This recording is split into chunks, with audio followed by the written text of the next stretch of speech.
We are also embracing the future through digital transformation with online TV, radio streaming, and active social media platforms, bringing KBC closer to you anytime, anywhere. To our loyal viewers and listeners, we say, KBC, informing the nation, connecting Kenya.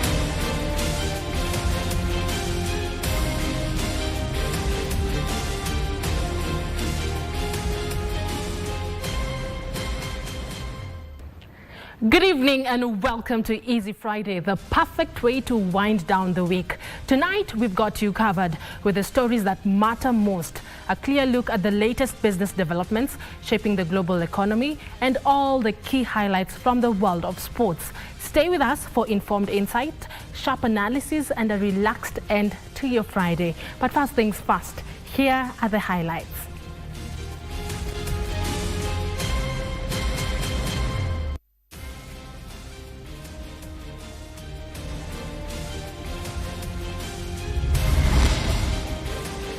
Terror financing. The government freezes the accounts of 13 people for links to terror organizations. Kile naomba hawa watu wote, tafadhali serikali ikuchukue jukumu.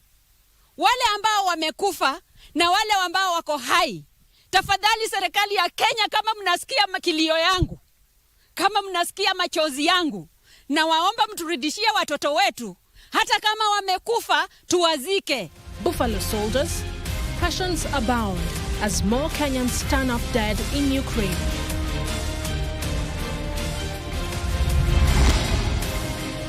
And enabling Kenya's youth generation.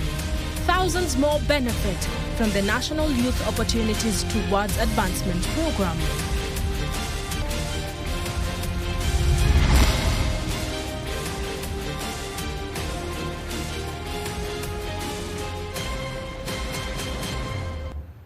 This is Easy Friday. My name is Carren, Kibbett, and our sign language interpreter this evening is Caroline Joroge. Now, Kenya has ordered banks to immediately freeze assets and cut financial ties with 13 individuals as the country intensifies its crackdown on terrorism financing and tighten anti-money laundering controls. Here is Trevor Ngendo with the details. Banks, mobile money operators and other reporting institutions have been instructed to urgently review their records and freeze without prior notice any accounts, funds or assets linked to 13 listed individuals. Institutions must also block attempted transactions and report any matches within the required timelines. According to the updated domestic list published by the Financial Reporting Center, those named include Violet Kemunto Moyo, Juma Ambari, Zakaria Kamal Sufi, Jamal Abdi Mohamed, Abubakar Swale, Salehe Minja, Jerumami Koja, Hadija Ali, Abdiweli Dege, Ramadan Kufungwa, among others. The sanctions will extend beyond assets held directly by the suspects to include jointly owned funds, indirectly controlled resources, businesses under their ownership and persons acting on their behalf. The multi-agency committee behind the designations brings together the Ministry of Interior, the Central Bank of Kenya, the National Intelligence Service, the National Counter-Terrorism Center, the National Police Service and the Office of the Attorney General, with the Financial Reporting Center serving as its secretariat. Trevor Ngendo for Prime Edition. The case challenging the validity of the National Government Constituencies Development Fund Act 2015 is headed to the Supreme Court after respondents appealed the Court of Appeal's decision to overturn the High Court ruling.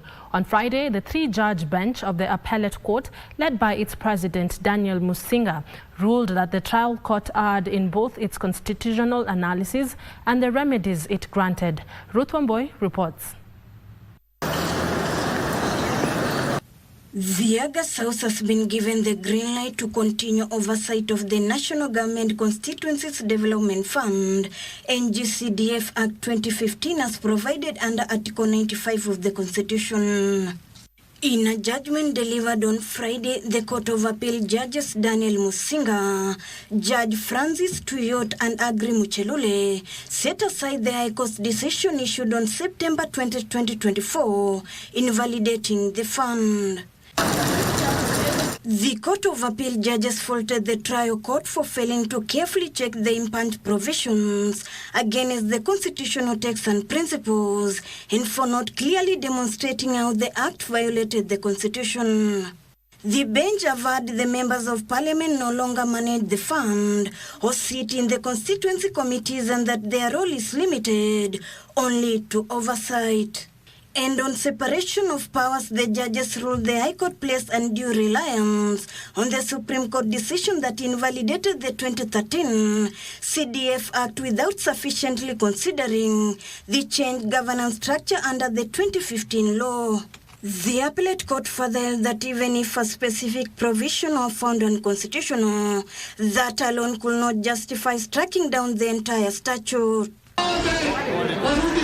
And in welcoming the Court of Appeal decision, a section of members of Parliament have said the kitty plays a critical role in supporting grassroots development. Na tunafurahi sana kwa sababu pesa hizi ni za wananchi. Na hiyo ndio ile pesa tu ambayo wananchi wanaweza sema ya kweli ya kwamba wanasikia the effect of that fund. Bali ya kwamba Mungu ako mbele yetu, tutaendelea kutengeneza madarasa kama members of parliament. Situpigie koti zetu makofi. However, the battle seems far from over after the respondents, namely Wanjiru Gikonyo, Cornelius Oduor Opot, Charles Agar Owino, Peter Runkinouma Onyango, and Isabel Nyambura Wayaki filed a notice of appeal at the highest court in the land to have the judgment quashed. The push and pull on whether MP should continue holding the NG-CDF kitty now heads to the Supreme Court, even as the members of the public await to see their final say on a matter which has been drawing a lot of public attention. Ruth Wamboy reporting for Easy Friday in Nairobi. Thank you, Ruth Wamboy, for that report. Moving on. 5,880 young entrepreneurs from Mombasa, Kwale and Taita Taveta counties have this morning received a total of 139.5 million as business startup capital under the National Youth Opportunities Towards Advancement Nyoto program. The beneficiaries, drawn from 70 wards in the three counties, received the grants through their mobile phones at a ceremony graced by President William Ruto at Jomo Kenyatta Showground in Mombasa. In their numbers, the youth from Mombasa, Kwale and Taita Taveta counties showed up at the Jomo Kenyatta Showgrounds in Mombasa County for the Nyoto Business Grants Disbursement Ceremony. 5,880 youths from Mombasa, Kwale and Taita Taveta counties benefited.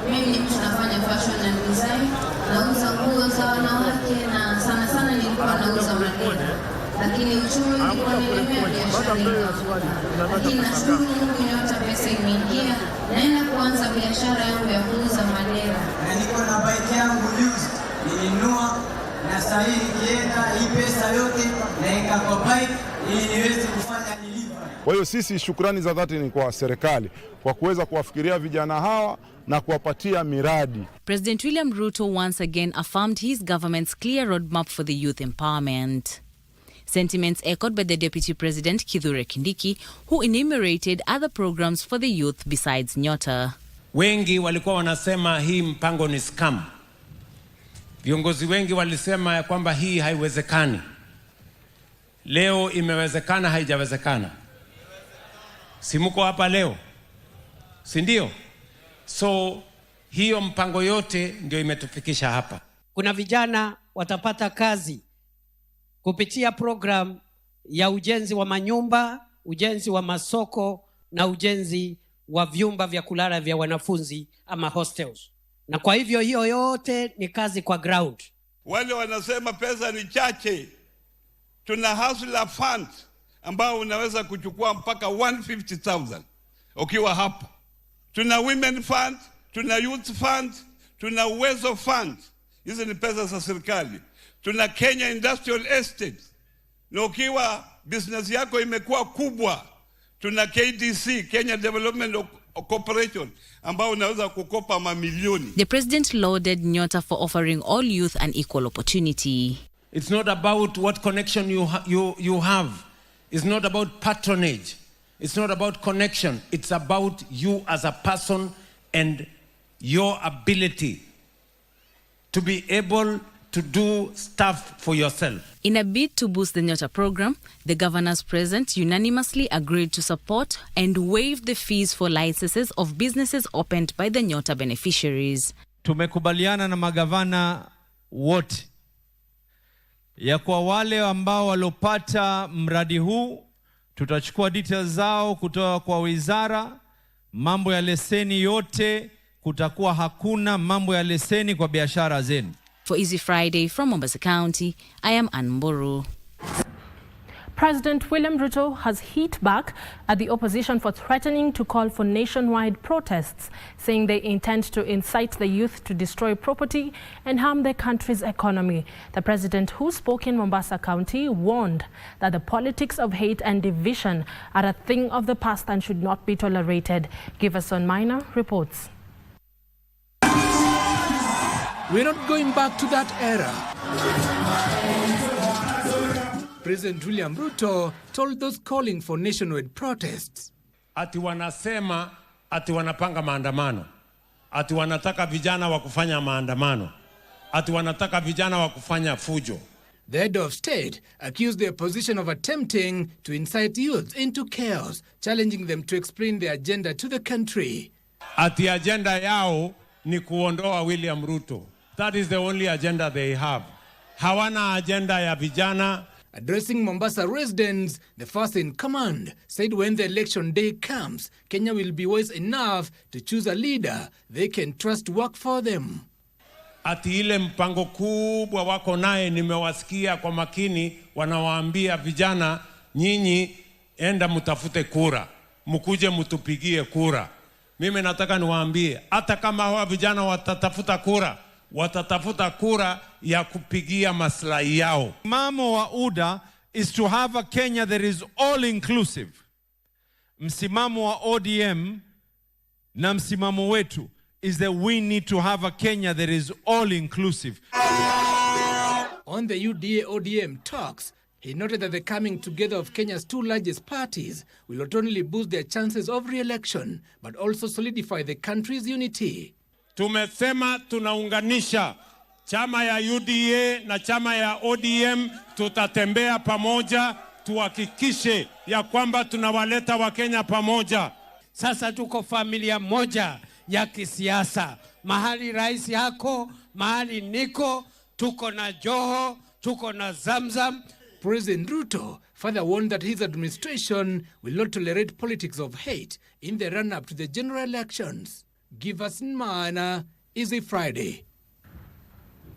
Now, former Deputy President Rigathi Gachagua, who is also the leader of Democracy for the Citizens Party, DCP, says the government should ensure every politician is given a fair ground to sell their ideologies to the electorate. Speaking at Gathima Primary School in Kigumo constituency, Murang'a County, during the burial service of Mrs. Jane Wanjiku Kamau, mother to former Kigumo MP and Minister Jamlek Kamau, Gachagua condemned the chaos that rocked a church service he was attending at Witima in Othaya a fortnight ago. He was accompanied by several opposition leaders who said criticizing the government for poor performance is their constitutional right. Si hatuwezi kubali mtu yeyote agawanya hii mlima kwa sababu ndio nguvu yetu. And we know Our unity is our strength, and our future as a region is hinged on our unity. We will not allow anybody to divide this mountain. Nyinyi na sisi na kila Mkenya ambaye ako nchi hii, sisi sote ni ndugu na dada. Tafadhali tuzungumuze haya maneno ya vile nchi yetu itaenda mbele tukiwa sisi wote pamoja. Na ninawahakikishia kwa niaba ya wale wengine ambao hatuko nao hapa kwamba tutashikana pamoja. Huu ni wakati wa kujenga taifa letu na ni wakati wa kukaa pamoja. Now, Ukraine's defense intelligence has reported the discovery of the bodies of 2 additional Kenyans who were recruited by Russia to fight in the ongoing war. The remains of 39-year-old Ombori Dennis Bagaka and 31-year-old Wahome Simon Gititu were recovered near the city of Lyman in Ukraine's region, an area that has witnessed intense fighting between Russian and Ukrainian forces. According to Ukraine's defense intelligence, the remains of Ombori Dennis Bagaka and Wahome Simon Gitutu were found alongside those of another Kenyan, Clinton Nyapara Mogesa, whose death was earlier announced by Ukrainian authorities in late January this year. The 3 men had been working for private security companies in Qatar, where they reportedly earned stable and well-paying jobs before being lured into signing military contracts with Russian forces. Investigations indicate that Bagaka and Mogesa arrived at a Russian recruitment center on September 27, 2025, while Gititu joined the process a month later on October 28, 2025. Ukraine's defense intelligence has since warned foreign nationals against traveling to Russia or taking up employment there, citing a growing number of cases where recruits are sent directly to the front lines, often with fatal consequences. Meanwhile, a family in Nabemo village, Mautuma ward in Lugari constituency, is appealing to the Kenyan government for answers following the death of their son in Russia under similar circumstances. Wakati walipelekwa katika hicho kikosi ama hiyo military, kambi yao iliweza kukua na mashambulizi mwezi wa Disemba tarehe 25, hiyo ambaye ilikuwa ni mara ya mwisho yeye kuwasiliana na yeye. Erasta's parents, Josephine Omwoma and Moses Muyela, said their son was a businessman based at the coast before leaving Kenya for Russia in October 2025. Tafadhali serikali ya Kenya, kama mnasikia makilio yangu, kama mnasikia machozi yangu, na waomba mturudishie watoto wetu. Hata kama wamekufa, tuwazike. Tuone makaburi yao, tukijua ya kwamba watoto wetu walienda na wakakufa. Sio wapotelee huko. They say communication with him was cut off on November 17th before they received news of his death last Wednesday. This comes as grief and unanswered questions filled Kinori village in Mukureni, Nyeri County, where a family was forced to conduct a symbolic burial for their kin, whose body never made it back home. Charles Waithaka died in December 2025 while allegedly fighting on behalf of the Russian army. He traveled to Russia in October 2025 after being promised a job as a driver. If we do not bring an end to this illegal recruitment into Russian army, then there's no difference between this illegal recruitment and recruitment into Al-Shabaab, ISIS, and Boko Haram. The families now calling on the government to take decisive action to curb the rising cases of Kenyans allegedly being lured or forced into joining the military in Russia. Justice for Kenyans! Justice for Kenyans! And that report leads us to a very fast short break right here on Easy Friday. Don't go too far. I'll be back with more reports after this short break.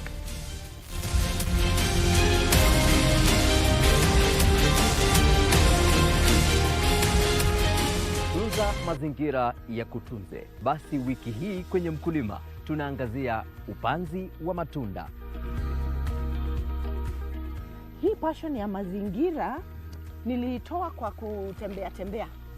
Huwa napenda kutembea na kuvisit watu na pia mazingira imeongelewa sana na serikali. Kisha tuangazie value addition. Ungana nasi Jumamosi saa 10:30 hapa KBC Channel 1 kwa mseto kamili wa kilimo.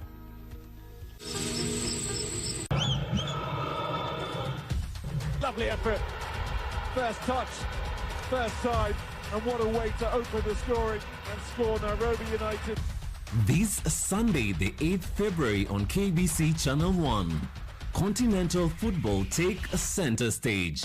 Kenya's Nairobi United face off against Morocco Wydad AC in a matchday 5 Group B Total Energies CAF Confederation Cup encounter, where passion meets power. There's the back heel. Amrabat! Brilliant goal, brilliant shot, 1-0. That's the breakthrough. Don't miss a single kick, tackle, or goal. Catch all the action live on your True Sport partner, KBC Channel 1. This Sunday from 4 p.m. Be there, feel it, live it. Hashtag Futa Eco KBC.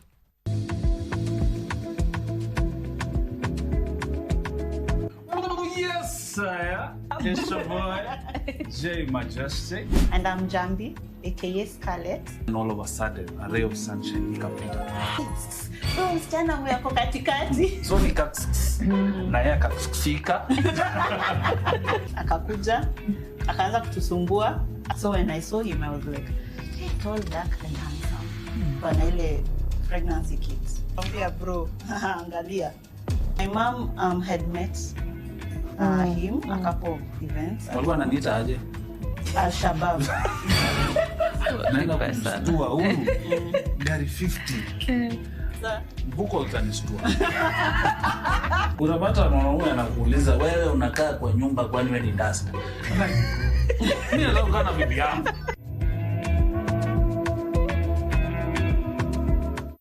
Kaya musha. It is always a good time on Bridge over Congo. Catch us every Saturday from 10 p.m. till midnight. Join me, the Rumba Supreme Leader and the Grand Ayatollah Simeon Mfumu Kimbango and Winnie Marie Jose, Bridge over Congo. Mungu esilakana nzungute kasielenge Mungu esilakana.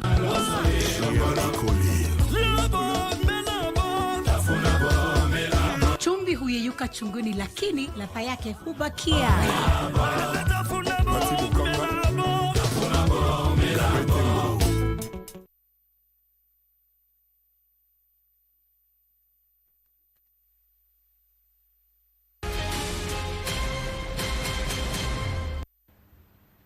Welcome back. For those joining us right now, this is Easy Friday. We proceed. Now, detectives are investigating an incident in Lumakanda, Kakamega County, where a 39-year-old man died after setting himself on fire. Police said Mofat Munubi, who has been quarreling with his wife, came home with petrol in a 20-liter jerrycan. An altercation then ensued between the couple, during which the man assaulted his wife with a hammer in an attempt to kill her, but failed.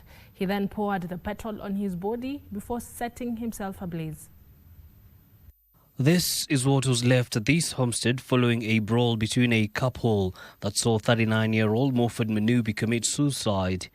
The couple is said to have been having constant disagreements after the man accused his wife of having a child outside matrimony. Tumekatasa, asikia, oh, pipi yangu sijui alisaa inje mtoto, oh, sijui nini, na mtoto amemfuanana. Na mwanya yenyewe, mtoto huyu si wako. Unasema nini? Kwani wewe usaa ingi ndio unasema pipi alisaa mtoto inje? Locals, however, didn't expect the quarrels to turn tragic. Nasikia tu, ameniua. Na nikasikia tu kitu. Moshi kafanya tu. Nimeingia tu kwa nyumba, nimepomoa mlango ya rumu. Amemwakia pipi mafuta, anataka wachomekee huko. Na amempika nyundo hapa. Kwa kisoko hapa. The deceased wife luckily survived her husband's attempt to murder her after being rescued by neighbors, leaving the man inside their home before the unexpected happened. Huyo msichana yangu amelia hapa, amemwakia nini petroli yote mwili. Tumemuoa, ameoka, ameenda kwa hospitali. Police have launched investigations into the incident as the community comes to terms with the tragedy that has left many in shock. Couples were urged to find amicable solutions to disagreements as opposed to resorting to violence. Isufar reporting for Easy Friday. Bomet County government is on the spot for financial mismanagement, irregular payment of allowances to staff, while at the same time underpaying early childhood development education teachers. The governor, Professor Hilary Barshok, was at pains to explain the numerous inaccuracies in financial reporting and malpractices in human resource management as flagged by the Auditor General. Although the auditors said the inaccuracies do not necessarily point to the loss of funds, the senators are concerned about the motive of county officials to submit incorrect information. The 2024-2025 Auditor General's report for Bomet County Executive has exposed consistent inaccuracies in financial reporting, underperforming revenue collection systems, and poor management of human resource, particularly early childhood development education teachers. The Senate's County Public Accounts Committee put Governor Professor Hilary Barshok to task over the capacity of his finance department. This report has got 10 issues to do with inaccuracies in financial statements. It has 10 issues to do, actually more than 10 issues, to do with weaknesses in human resource management. And then the receiver of revenue statement has got so many issues relating to systems that are not working. Whether the officers who are supposed to be doing this job have the capacity and ability. If they have, yes, then they are neglecting their duty. Then the committee should pronounce consequences as you have directed. Transition from cash to accrual, I think, became a challenge to some of them, and that's why we are training and building their capacity so that we minimize on these errors. The senators also queried an unexplained variance of 14.5 million shillings in the employees' cost, wondering whether there were ghost workers receiving payments outside the payroll. How many are in the payroll?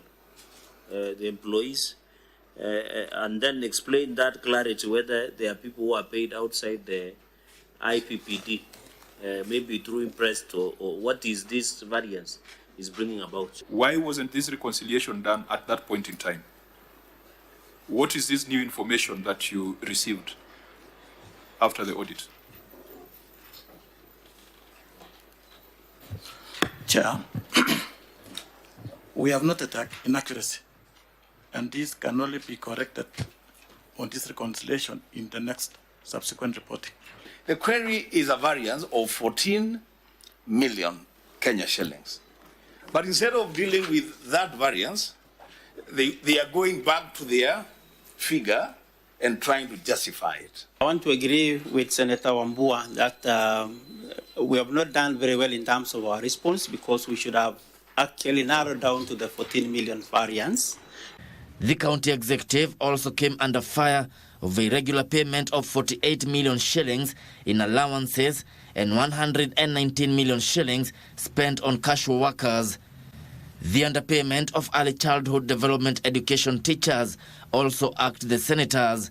From the senators' point of view, the inaccuracies in financial reporting and human resource mismanagement point to professional negligence or deliberate attempt by officers to abuse the law. The governor, however, insists there are reforms that are ongoing compared to the situation he found in 2022. Lisho Kiwashira from Parliament Buildings, Nairobi. The Commission on Administrative Justice has recommended the prosecution of 6 senior Nairobi City County officials over the irregular approval of a construction project in Eastleigh in 2023. The Ombudsman says the approvals violated planning and building laws and reflect the same regulatory failures linked to the collapse of buildings in Nairobi. This is the building that the Commission on Administrative Justice has been investigating since 2023 following a complaint by Coldstone Investment Limited, which accused a neighboring developer of encroachment and damage to its property. Coldstone Investment Limited alleged that College Towers Limited unlawfully claimed public way within its property, which led to a multiple violations and damages. This included demolition of the rear boundary wall, authorized by the Nairobi Sewerage and Water Services Company for construction of an inspection chamber and sewer connection on Coldstone's land. According to the commission, the construction was done against urban planning regulations. All this allegedly happening in the full glare of the Nairobi City County officers. Despite this, construction continued and formal revocation of the building plans was only issued on March 14, 2024, yet no enforcement measures had been implemented, and the project at the time was nearly reaching completion. Consequently, the Ombudsman has called for legal action against Patrick Analo, Nairobi Chief Officer, Urban Planning, Stephen Mwangi, former CECM, Frederick Ochanda, Assistant Director, Development Planning, Simon Omondi, Development Control Officer, Tom Achar, Director, Planning Enforcement and Compliance, and Eric Okuku, Planning, Compliance and Enforcement Officer. I must note that we have already sent a letter and report with this report to the Office of the DPP for action. The Commission has further recommended disciplinary measures by the county and ordered compensation of over 22 million shillings. Collapsed buildings do not just happen. They start with the processes of approvals and enforcement. And you can see here there were issues with approvals as well as enforcement. And that is what we are running in on. So that if the county officials do their work, the South Sea tragedy will not happen. Warning that unless accountability is enforced, unsafe and illegal developments will continue to put lives at risk. Now, property of unknown value was destroyed following an explosion as a gas cylinder shop at Kisumu Dogo Estate in Donholm, Nairobi County. Eyewitnesses said the incident occurred at around 6:30 a.m. on Friday, damaging nearby buildings. No casualties were reported. For this and more in our county news roundup. The residents of Kisumu Dogo Estate in Donholm, Nairobi County woke up to a huge explosion from a gas cylinder shop on Friday morning. Eyewitnesses expressed concerns about the rising number of gas cylinder businesses in residential areas and called for the regulation of the same in the country. Around 6:40, hapo ndio watoto waenda shule. So hii barabara inakuwa very busy. So once we see things like this can be able to happen in the midst of where people are living, then we have a problem. Meanwhile, the EAC, Assaults and Regional Development Cabinet Secretary Beatrice Askul is calling on the pastoralist communities to cease inter-ethnic conflicts to realize the same level of development with other regions in the country. Tupate security, tupate magari kwa security, tuhakikishe wana nguvu na petroli ya kuzunguka wakati ng'ombe inachukuliwa. Hizo pesa ndio wengine wanafanya nayo maendeleo. Leteni maji, leteni barabara, leteni hospitali, weka watoto shule, tufanyie haya mazuri, ndio wengine wanaendelea nayo. In Kiambu County, residents of Magina village in Lari are pushing for the redemarcation of their public cemetery after it was declared full while a huge part of its land is allegedly grabbed. Lari Municipal Manager Geoffrey Njoroge Muya assured them that the county government will reclaim grabbed public lands in the constituency. Tumeita surveyor na tumeita PHO kwa hii maneno na prana wakuja hapa ili wahakikishe kwamba kama iko ardhi imechukuliwa tutairudisha mara moja. Na sio hapa peke yake, hapa katika municipality ya Rali kama iko ardhi yoyote imechukuliwa tuko tayari kuishughulikia na kurudisha mali ya umma lazima ichungwe. Finally, more than 3,000 youths in Busia town of Busia County have teamed up to carry out a cleanup exercise in the town following complaints of uncollected garbage. Saiba na kazi ni safi, na town iko clean. Wenye wanataka kuingilia Uganda, rada ni safi bana Tilio Marco for Easy Friday. The Deputy Inspector General of Police, Eliud Lagat, has condemned the increasing incidence of political violence, saying it's dangerous to the security and safety of Kenyans. Lagat warned that those found culpable shall face the law. Speaking during the official opening of a police station at Igeri in Bobasi constituency, KBC County, the IG also urged the community to cooperate with security personnel in taming drug abuse among the youth.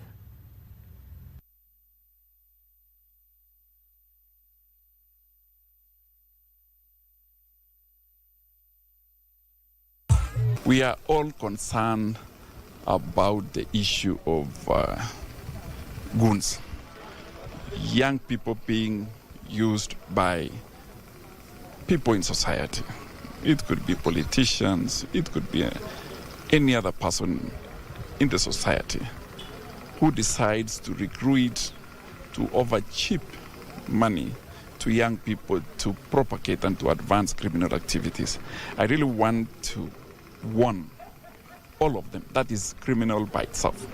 And we are not going to entertain whatsoever, regardless of who you are in the society. It was built, first of all, with a complete approval, and you say that, of the inspector of police. The drawings, the design was approved, and all the facilities which are required in a police station were incorporated. It is built on the understanding that security is very important when wananchi are doing their work. So the distance between here and the nearest police station was far. We now take another short break right here on Easy Friday. When back, we'll take a look at what's making a buzz at the Savage Netizens and My Culture segment. Don't go too far.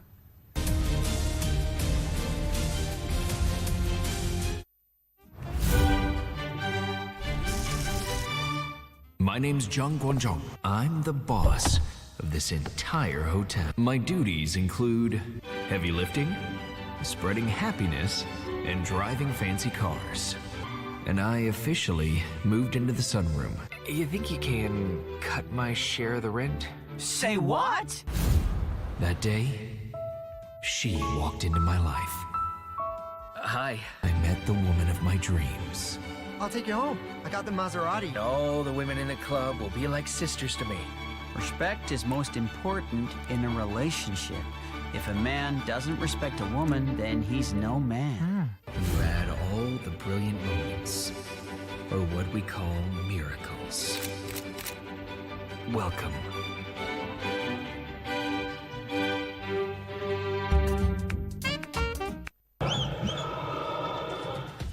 Lovely effort.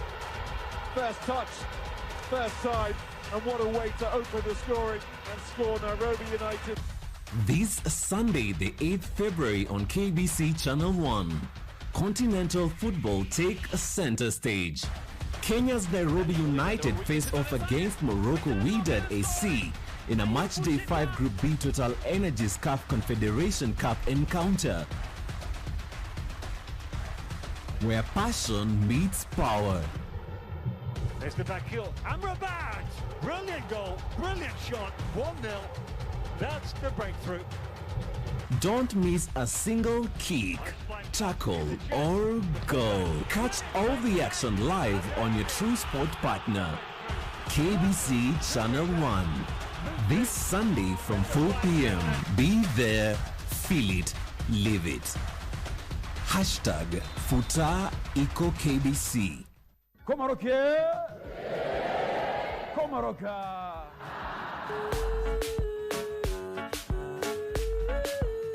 Kigumba ni kwa nguruwe, kwa mwanadamu uchungu.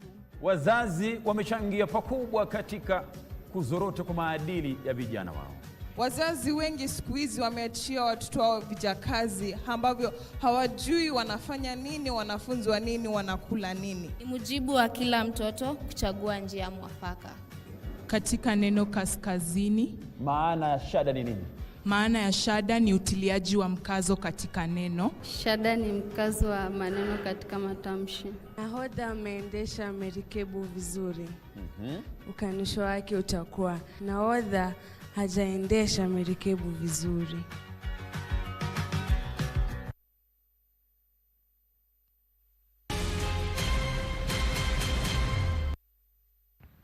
Welcome back to Easy Friday. Now, in Butulula constituency, Bomet County, history was written as elders of the Abafoyoyo clan formally crowned a new king, blending tradition and Christian faith in a ceremony rich with symbolism and unity.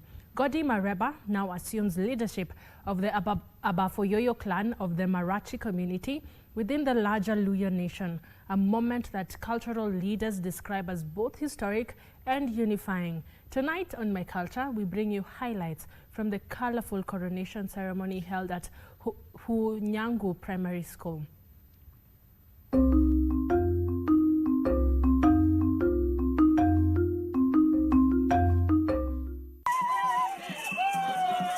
Hundreds gathered at Kunyangu Primary School, members of the Abafoyo clan drawn from Busia, Kakamega and Siaya counties, as well as neighboring Uganda and Tanzania. Clad in traditional regalia, elders led rituals marking the formal installation of Godi Mareba as the king of the Abafofoyo, also known as the Bamareba clan.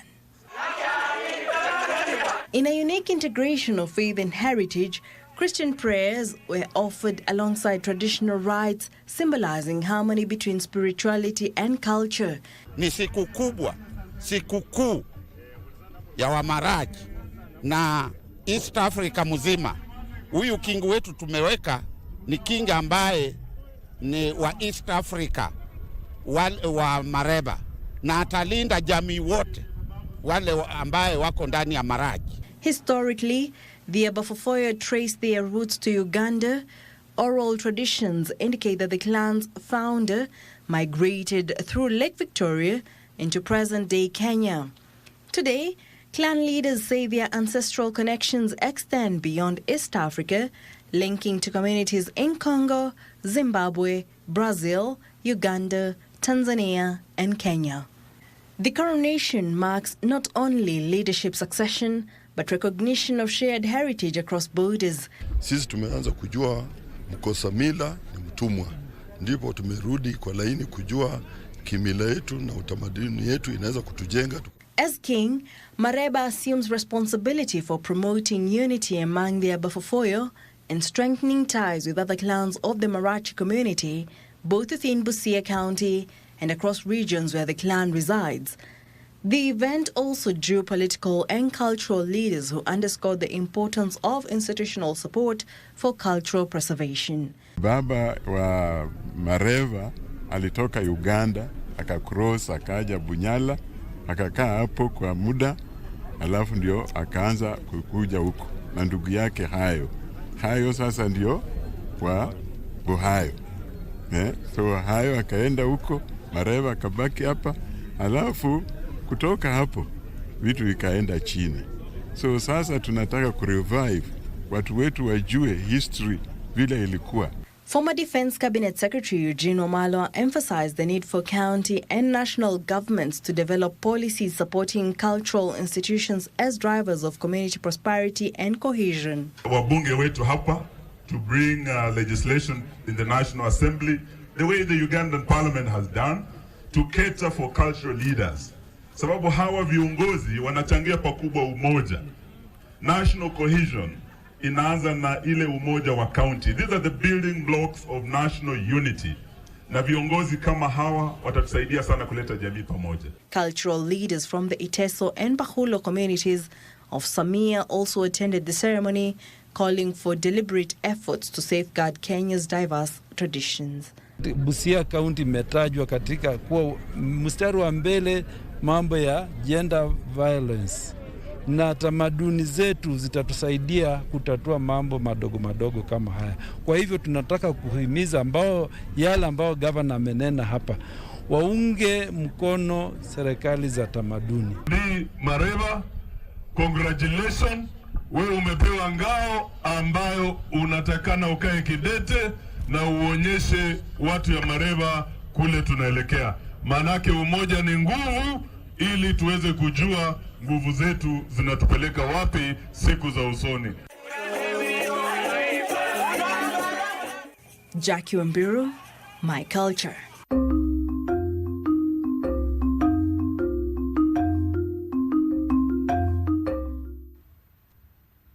Now, one of the keyboard warriors' famous saying reads that when one door is closed, often there is a window open and you have to make a run for it.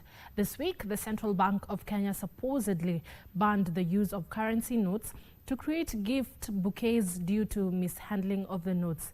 The savage netizens, with their ever relentless spirit, then decided to show CBK that there are other creative ways of presenting money as a gift without damaging its integrity.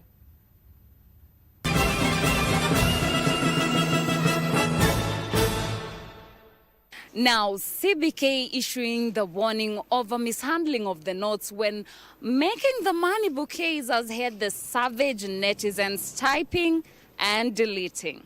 The Central Bank of Kenya seems to have reached the limit of hapana can't do this anymore. Apana jaribu. Tafadhali. Tafadhali. Why, you may ask, is because of money bouquets. Yote yale mnataka yatimizwe, mmeshaeleza na mumerudia mara 10. And to protect the coveted cash, CBK issued a warning on misuse of currency notes. Watu wa money bouquet nisiwashike. This message was not well received by a section of netizens, with the likes of Leah lamenting that money bouquets have been banned before I receive one. Na tusitishwe sisi. Tusitishwe. But some, like the Prophet, wrote, I support this ban wholeheartedly while planning for Valentine's.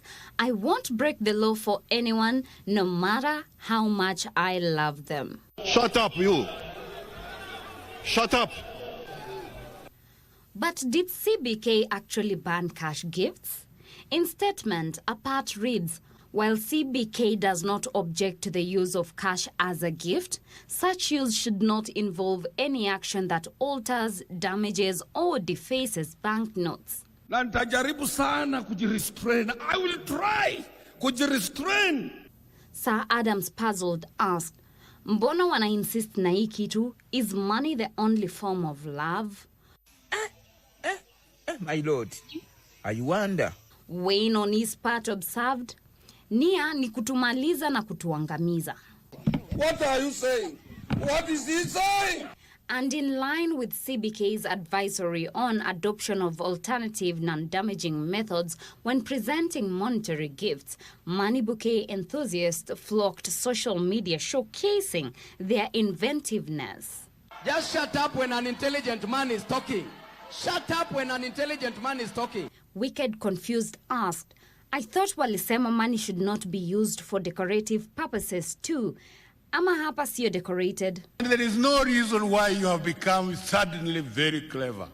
PYU weighed in, I love how fast we adjust. Gigi mesmerized, wow. Kumbe you Kenyans can be creative. Oh my God! Wow! Terry, seeing the notes in clear paper wraps, cheekily wrote, utasikia pesa ina sweat.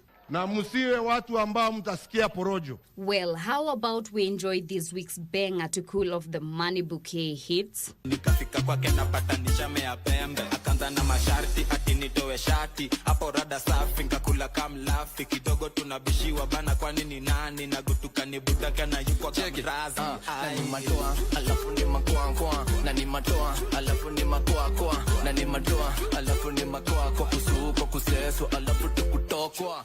Well, that's it for us. Catch you next week on Savage Netizens for Easy Friday. I am Teresa Mutai.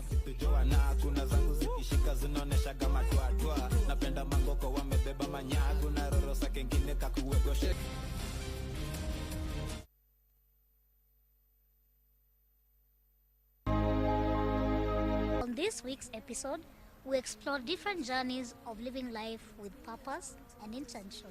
We highlight how personal experiences of pain and adversity related to autism can be transformed into resilience and advocacy. By sharing these stories, we show how individual challenges have led to meaningful social impact both for families and communities.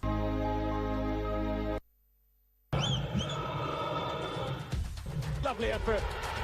First touch, first time, and what a way to open the scoring and score Nairobi United. This Sunday, the 8th February on KBC Channel 1, Continental Football take a center stage. Kenya's Nairobi United face off against Morocco Wydad AC in a matchday 5 Group B Total Energies CAF Confederation Cup encounter, where passion meets power. There's the back heel. Amrabat! Brilliant goal, brilliant shot. 1-0. That's the breakthrough. Don't miss a single kick, tackle, or goal. Catch all the action live on your true sport partner, KBC Channel 1. This Sunday from 4 p.m. Be there, feel it, live it. #Futa iko KBC.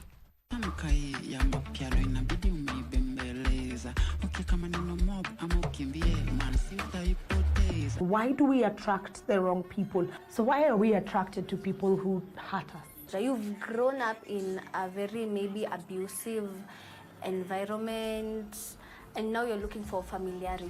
Your relationship in a fuck work because the both of you want it to work. They put in so much effort to get you, but when they get you, they stop. So don't get into a relationship if it is not based on Christ himself. Allow the word of God to bring light into every dark area of your life.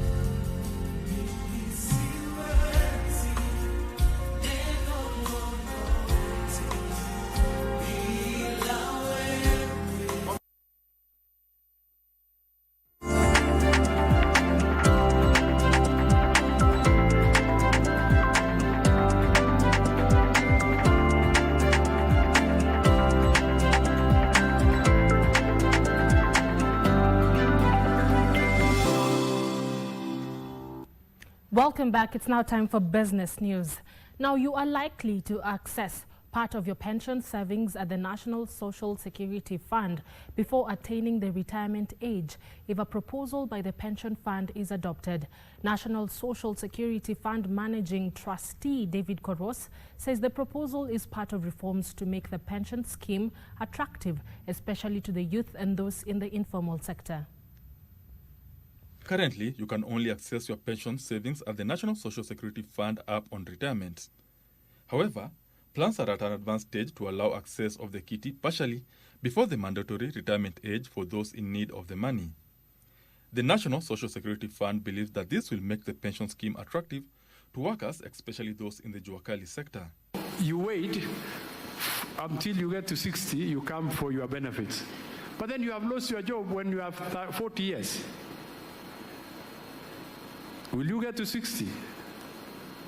And even if you get to 60, you will get to 60 when you are garbage. This follows the introduction of early partial withdrawals of up to 50% of total pension savings in private pension schemes if one is leaving employment before retirement, with the rest of the pension accessible upon retirement. We are saying let people also access partly this money, just like they do in other pension schemes. The law is there, but under NSSF Act, is not open to that option. NSSF, which currently has assets worth 670 billion shillings, is targeting to grow to 1 trillion shillings by June 2028 by leveraging on increased contributions, reforms, and prudent investment of member savings. 2026-27 is when we want to make a great leap. We want to leap by adding another 250 billion shillings to 1 trillion. Stand on a great opportunity to continue innovating and exploring the most viable options to guarantee your members better and sustainable savings while also expanding your investments to national development priorities. Koros says the National Social Security Fund made a 17% annual for the year ended June 2025. Benson Drioba reporting for Easy Friday. Residents of Kisumu and Baringo are calling for safeguards on the cash to be raised from the proposed sale of 15% stake of Safaricom to Vodacom. In public participation forums about the transaction, sentiments were divided about if the government should sell public shares in the most profitable company in Kenya or not. Achola Simon reports. Members of the public expressed fears that proceeds from the sale of Safaricom shares could be diverted to other public expenditure.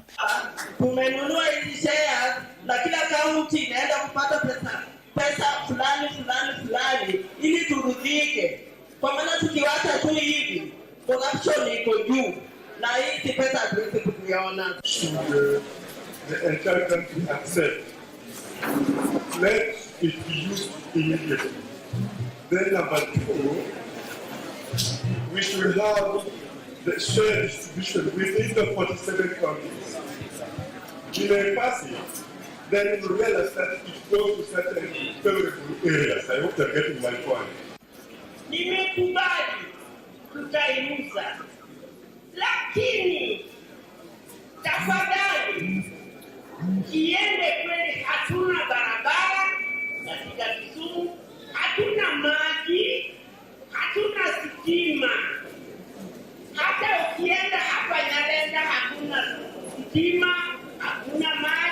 They called for ring-fencing of the cash. Some questioned the rationale behind selling a company making tens of billions of shillings in profit annually, while other government entities continue to drain the exchequer. In Kenya today, the most profitable company is Safaricom. We have non-profitable making companies like Airways. Why don't you go for the sales of Kenya Airways?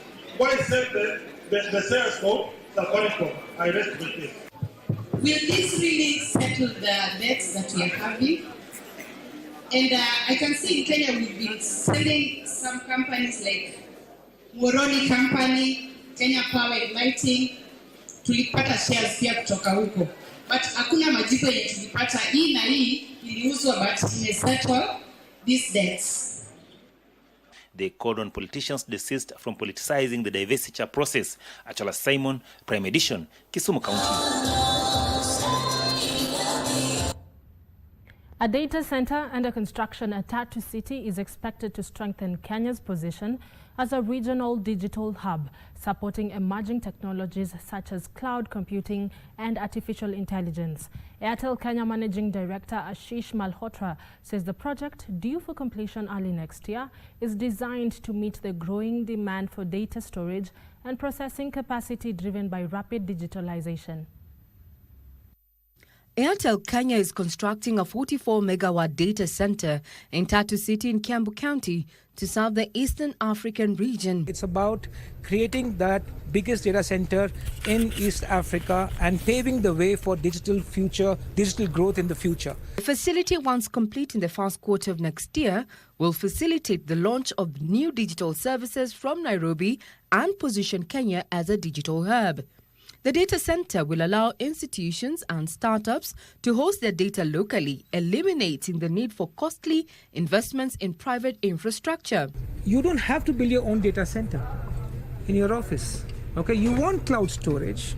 Okay, you come and rent this out. So that's what a data center is. We will take care of cooling. We will take care of security. We will protect your data with the latest technology in terms of malwares that we have put against theft and breaches. All those things is done under one roof. So this is what a data center provides with a world class of tools and technology. Malhotra argues that keeping data within the country will improve efficiency, security and regulatory compliance. Now at scale, which we talk about 44 megawatt total power, is what enables you to think long term. When you come here, you don't need to find another data center next day. To Ashish's point you were saying earlier, like when businesses come here, every time we don't need to worry anymore about how we are growing. When you come here, with some amount of capacity, you can grow without challenges, you can grow with partners, you can grow with yourselves, you can grow with hyperscalers. All these can be done under one roof. The data center project is expected to create high-skilled jobs, particularly in areas such as data management, cybersecurity and advanced IT operations. Regina Manyar reporting for KBC Channel 1. Now, motorists are calling for subsidies to boost uptake of electric motorcycles. Volt Nova marketing manager Christopher Ogola says many riders adopt expensive pay as you drive financing options to own electric two-wheelers due to very high upfront costs. Electric motorcycles in Kenya are experiencing rapid growth, with nearly 10% of new motorcycle sales being electric, particularly for ride-hailing use, driven by lower operational costs and battery swapping. Data from the National Transport and Safety Authority indicates that over 90% of electric vehicles being registered in Kenya are two-wheelers. However, riders say they are incurring more debt owning electric motorcycles as compared to their petrol-powered counterparts. Serikali inapoingilia katika hizo fuata hivi kwamba wana bodaboda watakuwa na sehemu ya kulipa pesa ambazo ni chini kidogo, angalau wapate pikipiki na wafanye kazi ili waendelee kujikimu katika sehemu ya maisha. Those who support electric mobility are calling for more incentives and subsidies to improve affordability of electric units. I'd like the government to actually assist in more financing to make sure that the end users, most of the end users get these products at a more affordable cost than our actual cost.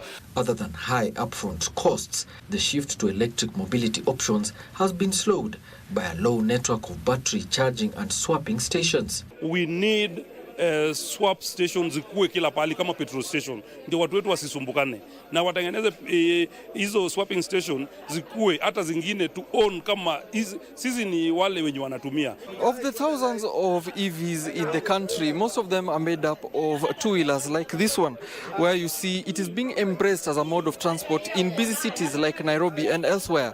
Alan Oko, Easy Friday. Thank you, Alan Oko, for that report. Moving on, plans are underway to entrench public-private partnerships in the agriculture commercialization policy to lower the cost of production. The Secretary to the Cabinet, Mercy Wanjau, says part of the policy could involve introduction of more tax incentives on farm equipment, especially for use by smallholder farmers to drive up mechanization of agriculture.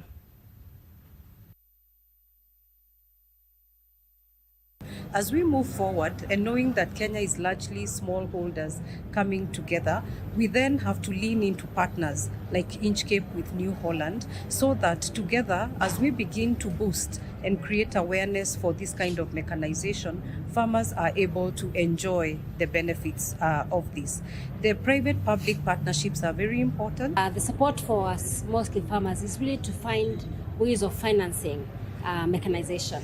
And the first step has been to collaborate with the banks and the financiers, the cooperatives, and I'm just very happy to hear the government is in with us from presence on the ground to going with our own trucks to the ground where the tractors are, to the financing partnerships that are there. Really the financing, which is also, as we mentioned, a very important part to make sure that also the small farmer can buy our tractor, use it maybe not only for their farm, but also for other applications. Now, micro, small and medium enterprises will from next week undergo targeted training to boost their participation in the electronic government procurement system. The training by the Kenya National Chamber of Commerce and Industry in partnership with the National Treasury targets suppliers in 28 counties. The training aims to equip MSMEs with practical skills in supplier registration, online bidding, bid security guarantee management, and electronic contract management to enhance access to public procurement opportunities. SCCI, we are going to position ourselves as a bridge between government and the private sector. We see this EGP program by National Treasury to create awareness, practical competence, and also ensure fairness, transparency, and efficiency in government tenders that sometimes is riddled with a lot of corruption and uncertainties. We are grateful that KNCI will provide requisite logistics in view of their vast network for our team from National Treasury to physically sensitize suppliers while also addressing any challenges that they may face. We believe that our partnership will unlock access and expand private sector's participation in public procurement.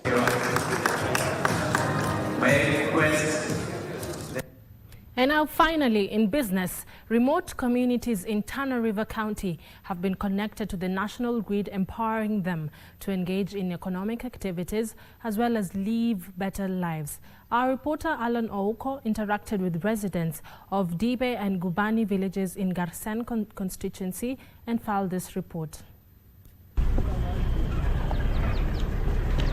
Overcast clouds hang low over the Carren horizon, casting sporadic shadows as we make our way across the vast semi-arid plains of Tana River County. Here the landscape is a rugged tapestry of a thick thorn bush and scorched earth, a place where we see the sun dictating the rhythm of life. For the pastoralist communities of Dibe and Gubani, life here is defined by this heat and the constant search for pasture and water for their livestock. But something is changing. Tumepata stima. Stima ni kitu muhimu sana. Sisi kwanza wakati sisi hatuna stima tumeteseka. This is Gubani village. For generations, the only light after dusk here came from the flickers of kerosene lamps or the dying embers of cooking fires, and that is evident. The Rural Electrification and Renewable Energy Corporation, or REREC, is turning the tide of darkness here. We have done one project launch and one commissioning, and therefore this is just to really emphasize to the beneficiaries to be able to take care of this infrastructure. In Gubani, REREC has established a 100 kVA transformer and strung over 2 kilometers of low voltage lines through the thorny bushes to connect 164 homes. And just a few kilometers away in Dibe, the scale is even larger. A 7-kilometer medium voltage line is powering 141 households and the Dibe Primary School. Ideally, this is essentially part of our continuing program of extending electricity to the villages, to the households, to people who actually deserve it and for a long time have not been able to benefit from this very, very transformative program. For Orma and Warde pastoralists, electricity connection means economic empowerment to a region that has immense untapped economic potential. Kuchaji simu, zamani watu wetu wanaenda kijiji inaitwa Oda, ni kilomita 2 kutoka hapa. Huduma kama kinyozi, vitu ndogo ndogo ambayo ingekuwa ni ajira ndogo ndogo watu wangejiendeleza hapa. Natakikana ile kijinjo iwe karibu yetu. Pia natakikana hapa kama stima umefika katika hiyo kijiji yetu, kama fridge, kila kitu nahitaji kitu kama hiyo. Previously, the day ended at sunset. However, with the flip of a switch, children in Dibe can study into the night. Coming to places like this, it's hard to ignore the kind of social impact that this community has got. Because with electricity, their socio-economic activities can also grow. In this area, the most common social activity here, or socio-economic activity, is livestock rearing. And they tell us that, you know, now they can start butcheries, they can have fridges in their homes, they can now starting businesses related to the impact that the electricity has brought into their homes. And it's very hard to ignore in a place like this. REREC invested nearly 10 million shillings in Gubani and another 25 million shillings in the Dibe project. This time round, the national government through parliament has allocated substantial amounts of money. About 500 million shillings for this county. That is going to be able to connect a number of households, more than 4,000 households. Be able to use this electrification to improve their socio-economic lives. They be able to improve their lives by undertaking businesses, various businesses, the youth and the women. These projects reflect commitment to last-mile connectivity that is offering the people of Dibe and Gubani new tools to build their future. Alanauko, Carren, Tana River County.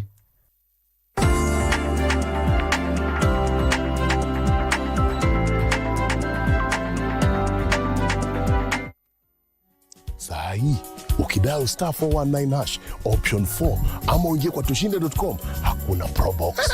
Jaribu, ni ukweli. Yaani nimeshaingia na ndio tunafyeka.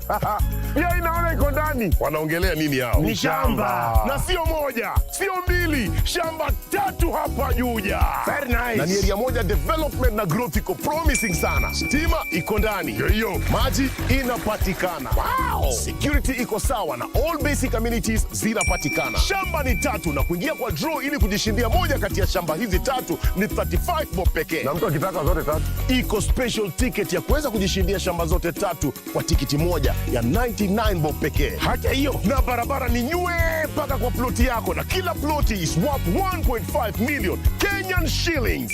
Hii 2026 hatuland tu, tunaland mara 3 na tushinde.com au star 419 hash option 4. Au umesema vizuri sana. Wewe fieka. Na fieka.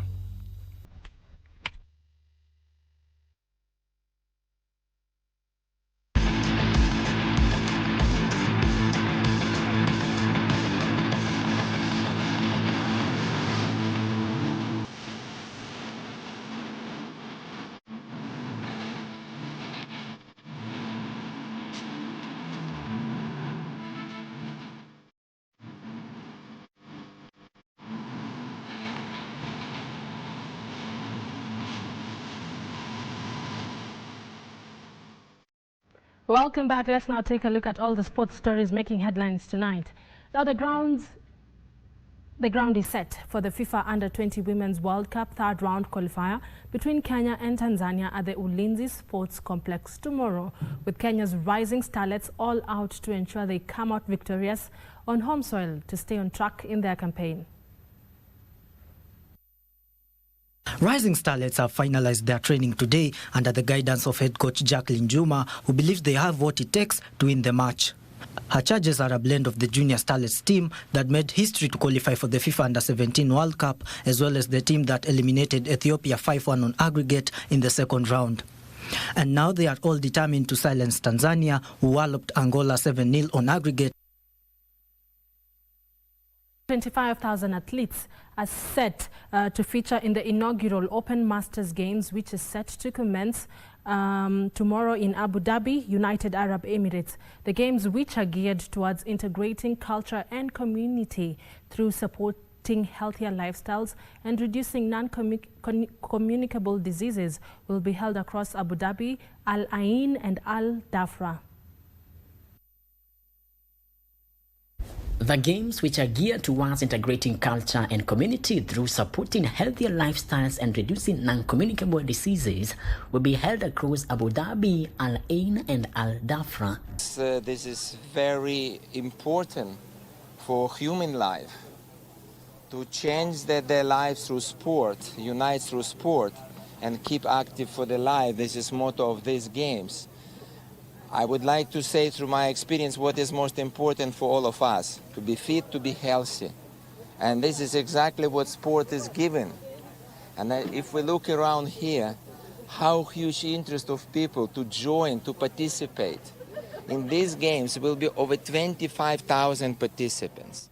As the inaugural edition of the Open Masters Games, the event represents a significant evolution of the traditional World Masters Games model, expanding participation to athletes of all abilities and backgrounds without qualification barriers. I'm feeling very happy that the organization is working very hard and very sincere.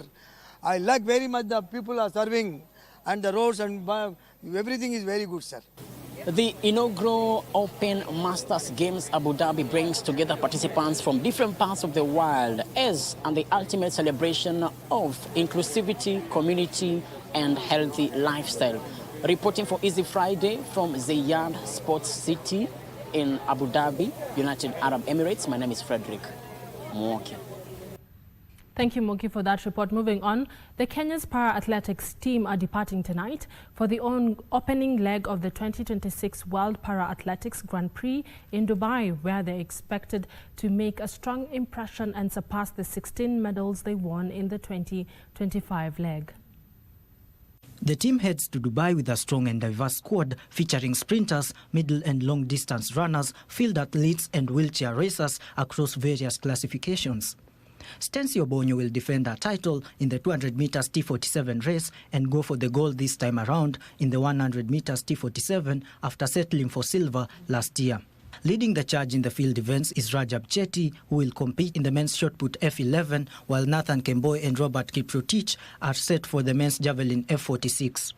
In the women's sprints and jumps, Carren Jemutai Korir will feature in the 100 and 200 meters as well as the long jump T47. The head coach Henry Mwendo said preparations have gone according to plan and they expect a glorious outing in Dubai. We expect to bring medals to the country, and we just require support from the Kenyans in general, and hopefully it will be a good show.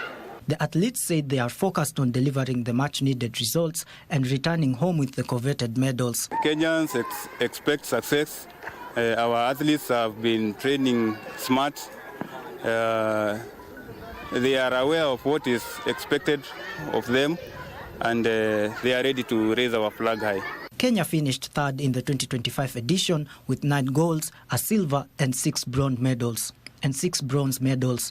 After intensified training, Kenyan para-athletes are seeking to add to their 2026 medal collection. Sean Muya for Easy Friday. Thank you, Muya, for that report.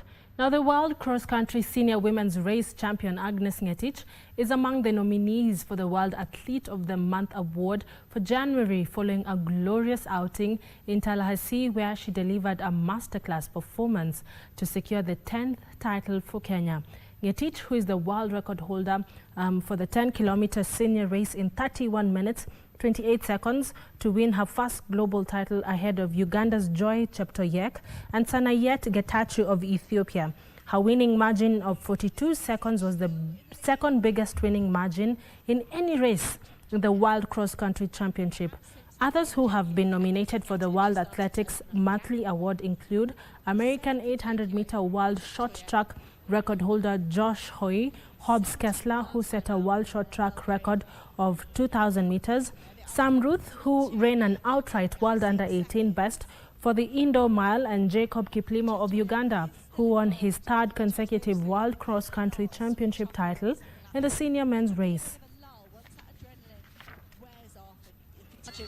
The largest winning margin we've ever had at the World Cross Country Championships, 44 seconds by Grete Weitz, the Norwegian great who won 4 consecutive titles. And you have to consider that Grete Weitz so far, the penultimate title, the penultimate race win will go to Agnes Ngetich. She keeps the title with Kenya. She joins the likes of Florence Kiplagat, Vivian Cheruiyot, Agnes Tirop, Helen Obiri and Beatrice Chebet.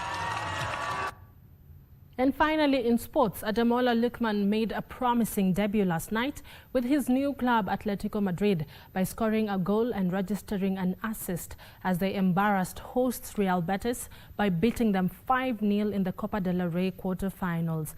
Atletico Madrid's resounding win saw them progress to the semi-finals of the tournament. Aside from Lookman scoring in the 37th minute and later assisting in the second half, other names that appeared in the score sheet in the statement win were David, who opened the scoring in the 12th minute of the game, Giuliano, Antoine Griezmann, and Thiago Almada, who scored the winning goal. Meanwhile, in the Italian league, hosts Atalanta shocked Italian giants Juventus by beating them 3-0 in the Coppa Italia quarterfinals. Scamacca scored from the penalty spot, while Sulemana and Pasalic sealed the win for Atlanta in the 85th minute.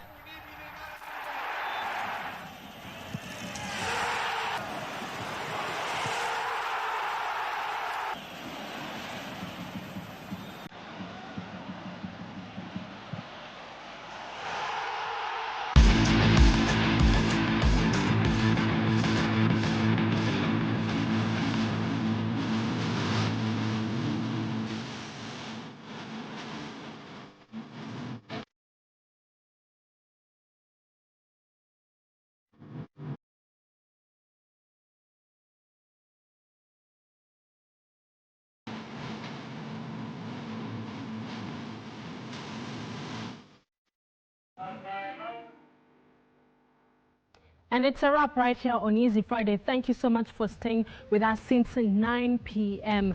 I'll see you next week on Easy Friday with my colleague John Kago. Our sign language interpreter this evening has been Caroline Joroge. Don't go too far, because right after this bulletin, DJ Cool Jacks will be back with a disco funk show to keep you entertained, to kickstart your weekend. My name is Carren Kibbett from the whole crew right here on KBC KBC Easy Friday crew. We wish you a lovely night and a peaceful weekend ahead. Good night.